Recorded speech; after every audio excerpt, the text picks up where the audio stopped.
nuestra columna habitual con Cecilia Di Virgilio, psiquiatra infanto-juvenil, para hablar en este caso, sobre todo apuntado en la familia, cómo distinguir los comportamientos psicológicos de los niños. ¿Cuáles son los comportamientos que debieran preocuparnos y cuáles no? ¿Cuáles son por ahí más comunes o habituales? De esto vamos a hablar con Cecilia Di Virgilio. ¿Cómo te va, Cecilia? ¿Todo bien? Bien, muy bien. Es difícil, digo, para el padre, para la madre o para la familia, en general, bueno, distinguir qué comportamiento es propio de un chico, por ahí un poco más inquieto que otro, y cuál ya, bueno, un comportamiento con ciertas alteraciones psicológicas que por ahí debieran atendernos mucho más.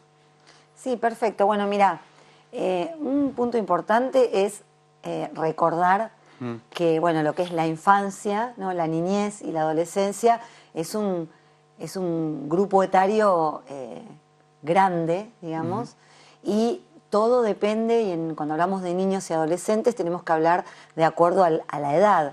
Digo, comportamientos que en determinada edad pueden ser normales o típicos, a otra edad pueden llegar a ser problemas o llamados de atención o trastornos determinados de la infancia o la adolescencia.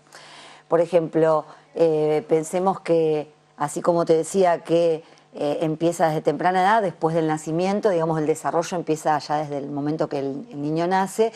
Y bueno, y una de las primeras cuestiones que hay que diferenciar si el desarrollo temprano, antes de los 3 años, está siendo típico o normal, o hay algo que a los padres les llama la atención. ¿Qué podría ser para sospechar algún trastorno ahí en los primeros 3 años de vida?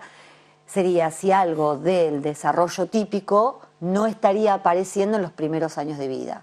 Por ejemplo, si el niño no camina a la edad que tiene que caminar, no, digamos, tiene alguna dificultad motora. Para gatear. Exactamente, claro, exactamente. Desde sostén, por ejemplo, el área motora sería sostén cefálico, bueno, gateo y todo, hasta caminar y correr y, bueno, desenvolverse. Si estamos hablando del tema del lenguaje, por ejemplo, si el niño balbucea a determinada edad, si a los 2 años no llegó a cumplir, por ejemplo, las pautas del desarrollo típico del lenguaje. Podríamos decir también el tema del área, por ejemplo, social, si el niño se desarrolla o no socialmente como corresponde, si juega, si mira el entorno, si comparte su interés, etc. Entonces, ¿qué tienen que hacer los papás? Es esto, ver si el niño se está desarrollando de una manera típica y si hay algo que le llama la atención o no. Las preocupaciones de los padres siempre hay que llamarles, digamos, hay que prestar atención y comentarlo seguramente al pediatra, que es el primer profesional que tienen a mano, para ver si eso merece una atención, ¿sí? Después estaba pensando, por ejemplo, entre los 3 y los 5 años, también hay cuestiones, como yo te decía, que pueden ser normales a alguna edad y no normales a otra edad. Por ejemplo, a los 3 años los niños empiezan el jardín. Se me ocurre contarte esto, que por ejemplo la ansiedad de separación, esa angustia normal de que el nene se queda en el jardín, que ya no se quiere quedar. No sé qué. Todo eso es en un contexto normal, dentro de la normalidad. Ahora, si estamos hablando de un niño de 5 años que, por ejemplo, en el mes de junio, de la salita de 5, el nene empieza con angustias, no se quiere quedar al jardín, lo tienen que llamar a la mamá y tienen que ir a buscarlo al jardín y la señorita no puede manejar esa situación. Ahí estamos hablando de algo que llama la atención y hay que ver de qué se trata. Claro. ¿Entendés? Entonces, esa ansiedad de separación que se llama, ya no sería dentro de lo normal o típico de un desarrollo habitual de un niño, sino que ahí habría que ver de qué se trata lo que le está pasando. Y en cuanto a ese síntoma, pueden ser un montón de desencadenantes, ¿no? O sea, de causales también respecto de lo que le pasa a ese niño. Por eso digo que en el contexto de la niñez y la adolescencia siempre hay que ver la edad, el contexto, las situaciones familiares.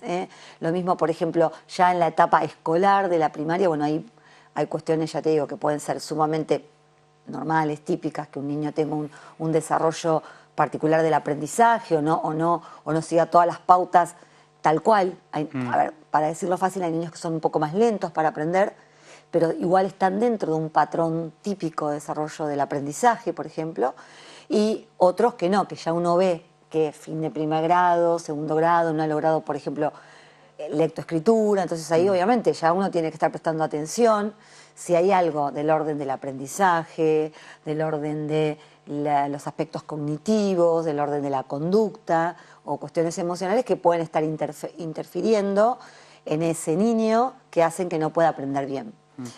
Y en ese caso, bueno, ahí sí, ya no estamos hablando de algo normal, típico, sino algo más bien que llama la atención, y ahí hay que ver dentro de esos llamados la atención si es algo transitorio o es algo que realmente se englobaría dentro de todos los trastornos específicos de la infancia y adolescencia, que pueden ser de distintas áreas, ¿sí? Tal vez en estas que son distintas etapas, un buen eje comparativo, como para tener un parámetro, se da en el jardín o en la escuela.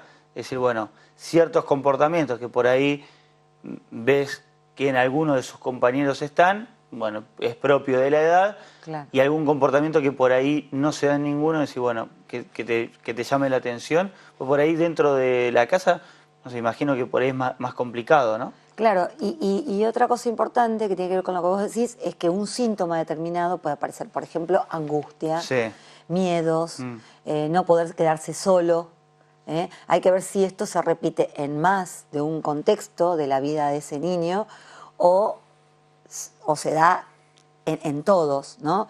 Por ejemplo, uno podría pensar que un niño que solamente llora en la escuela, que hay algo que pasa justamente siempre en una misma hora, alguna hora especial o alguna hora clásica, digamos, del momento del día, pasa solamente en la escuela y con qué tiene que ver, o es algo que pasa a todo nivel. Después, otra cuestión es que a veces, obviamente, los contextos, los acontecimientos familiares impactan en los niños, esto lo sabemos todos. Muchas veces, a veces vienen a la consulta papás que dicen, bueno, nos separamos, a ver si tenemos que, te pongo un ejemplo, ¿no? Que hacer una consulta por nuestros hijos. Entonces la primera pregunta es, a ver, no por el hecho de que los papás se separen, sí o sí tienen que ir al psicólogo los niños, claro, ¿no? Sino que hay que ver si hay algo de ese niño, de ese hijo o de otro que realmente les llame la atención, ¿sí? A ver, esto no podemos hacer prevención en claro, ese sentido, claro, en claro. un ejemplo como el que te pongo recién. Sí, uno tiene que, ¿cuál es el rol de los padres? Bueno, como siempre decimos, estar atentos a lo que pueden estar necesitando los hijos. Bueno, ese es un buen punto, porque antes, Sí. antes ya varios años atrás, era un punto que ya generaba un cierto conflicto para el niño en sí mismo. Bueno, padres separados, viste, en el colegio te miraban mal o era blanco de cargadas, hoy ya no. Claro. Porque pues, la verdad es mucho más habitual que lo que era hace varios años, por otros temas que no vienen al caso. Sí. Pero digo, antes generaba ya, bueno, padres separados y era blanco de sus compañeros. Sí, sí, sí. Claro, por eso hay que ver, te repito, el contexto, la Claro. situación y el rol de los padres, bueno, es esto, estar atentos, obviamente que no solo los padres, sino obviamente la escuela muchas veces detecta cuestiones en algún alumno que les puede llamar la atención y lo transmiten a los padres, como ser bajo rendimiento escolar de un momento para otro, o angustias, o decaimiento, o aislamiento, ¿no? Y bueno, y hay que estar viendo qué puede estar necesitando ese niño o ese adolescente. Y con respecto a la adolescencia también, toda otra etapa, ¿no? Como siempre decimos, muy particular, de vulnerabilidad, en realidad la niñez y la adolescencia, vulnerabilidad, y a la vez, bueno, que hay que estar atentos a ver de qué se trata lo que le puede estar pasando. La última, Sí. Entre los 3, 4 y los 7, 8 años, Sí. la hiperactividad, Sí. en realidad no sé si es actividad, sino que son hiperactivos, en realidad Sí. constantemente, estando en la casa, van, vienen, se mueven. Sí. Y el otro extremo, que es casi de soledad absoluta y de estar sumamente inactivo. Sí. ¿Puede llegar a ser un foco de alarma o un encendido de una alarma? Sí, los dos extremos pueden Los dos ser, extremos. los dos extremos pueden ser, sí, un foco de atención, de alarma, para ver qué está pasando. Sí, dentro de una actividad típica, bueno, tiene una gama, ¿no? Pero Claro. bueno, cuando uno ve que un niño está muy aislado o muy ensimismado Y bueno, pueden ser un montón de cuestiones. Una que haya sido así siempre, o que le esté costando socializar, o relacionarse con los pares. Puede haber tristeza, algo que le esté pasando, depresión. Digamos, eso es un punto. O también muchas veces pasa que se aíslan porque se meten en un mundo virtual, que eso es un tema también muy preocupante en esta época.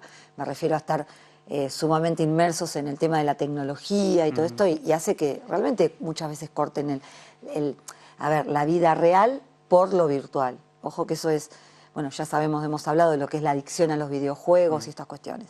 Y con respecto a la actividad, que puede haber una sobreactividad o una hiperactividad también, porque esto trae dificultades, obviamente en el comportamiento, en la relación con pares, en la relación con el entorno.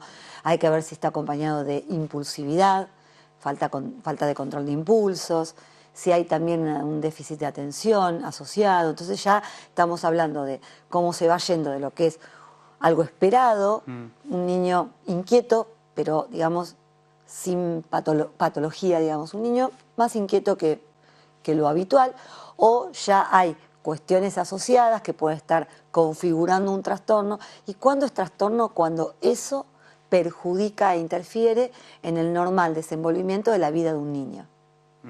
Si no, es dentro de las variaciones normales del desarrollo, de la conducta, de las distintas áreas que puede haber de acuerdo a la individualidad de cada niño, de cada adolescente, y en el contexto, ya te digo, social y de una familia determinada. Gracias, como siempre. No, gracias a ustedes. Cecilia y Virgilio, pasando por aquí, por nuestro magazine de cada día.